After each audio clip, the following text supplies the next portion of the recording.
John Gibson proudly presents You raise me up. Change is coming. Change is coming to America. and change moment of It the day. is our hope and change moment of the day.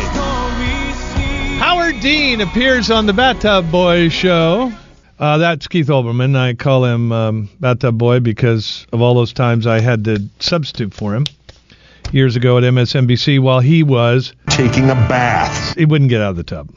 We were doing the Clinton story, and he loves Clinton, and Clinton had gotten caught having sexual relations with the chubby girl.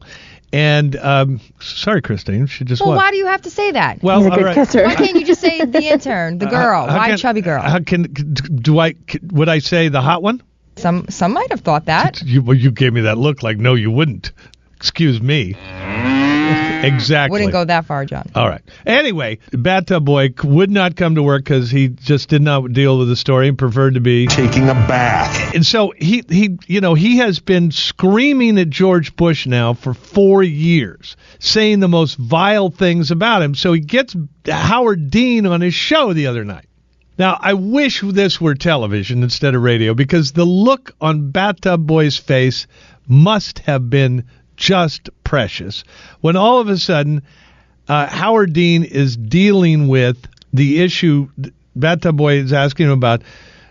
People are calling Obama, conservatives are calling Obama a socialist, and somebody got mad at him over one of these proposals he's making and said it was fascist. And Howard Dean must have just shocked the bejesus out of Bathtub Boy by saying, well, that's not right. You shouldn't do that. They've got to figure out how to reach the moderate middle, and you don't do it by calling people fascists and all this other kind of business. Really? So is John Alter right? Every time something like this happens, you and the other leaders of the Democratic Party sit back and try to stifle a loud, braying laugh? Well, I don't laugh at the Republicans because they were pretty effective in winning elections for a long time, but I just scratch my head and think, what are they... Obviously, polling does not tell you to call the President of the United States a fascist. Where have we heard the president called names before? You're a fascist. Ooh, that voice sounds familiar. Why, that's the very person interviewing Mr. Dean. Look, the right thing to have said, which is what I would have said, if somebody had called President Bush really dreadful names like that, I would have said, look, we disagree with President Bush strongly, and he's wrong about the war in Iraq, for example, or the huge deficits that he ran up, but he is the president, and we're going to be respectful of him. So you wouldn't call him... What else is this but fascism? You wouldn't say that. This advice, Mr. Bush, shut the hell up. Oh, you probably wouldn't say that either. Get them to print you a T-shirt with fascist on it. You wouldn't say that, and I guess you wouldn't say this. You're a fascist.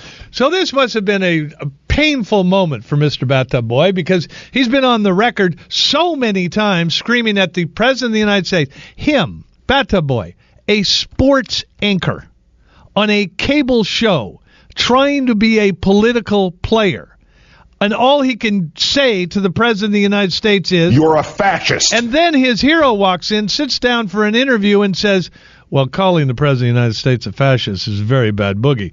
So a Bathtub Boy then has to ball in your court, lard butt. Or if you have a case to call somebody a fascist, lay it out. Define your terms and say where you may be crazy and you may be wrong, but at least put some meat on the bones, and just don't throw the word out, right? Well, look, even in the darkest days of the Bush-Cheney administration, I don't think there was any reason to call George Bush a fascist. Oh, you're a fascist. No, darkest days. What else is this but fascism?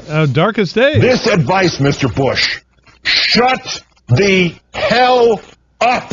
But if you are in politics and you aspire to be the legal leader of your party, you can't let that kind of stuff pass, because it diminishes you and it diminishes the Republican Party when you don't correct it. Does it diminish anybody else? You're a fascist.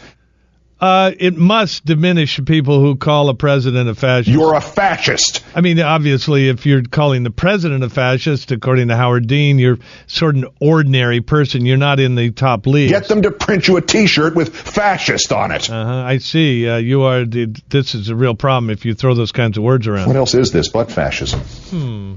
Indeed we do. You're the kind of person who actually doesn't come to work when there's a political story because it makes you uncomfortable because you're taking a bath. But as soon as you get to yell at a president you don't like, then you're a fascist. You do that all you want.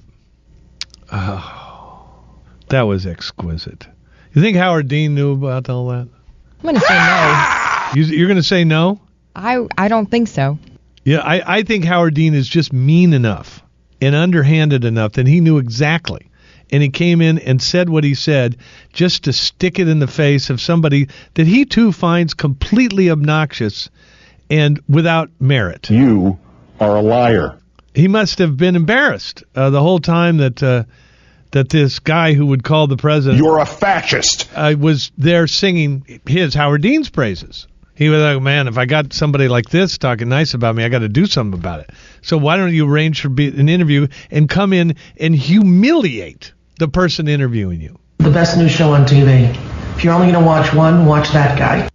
Yeah, watch that guy. Vetted and qualified. What makes you qualified to be a reporter? I'm willing to violate anyone's privacy for my personal gain and then claim with a straight face that the public has a right to know. John Gibson.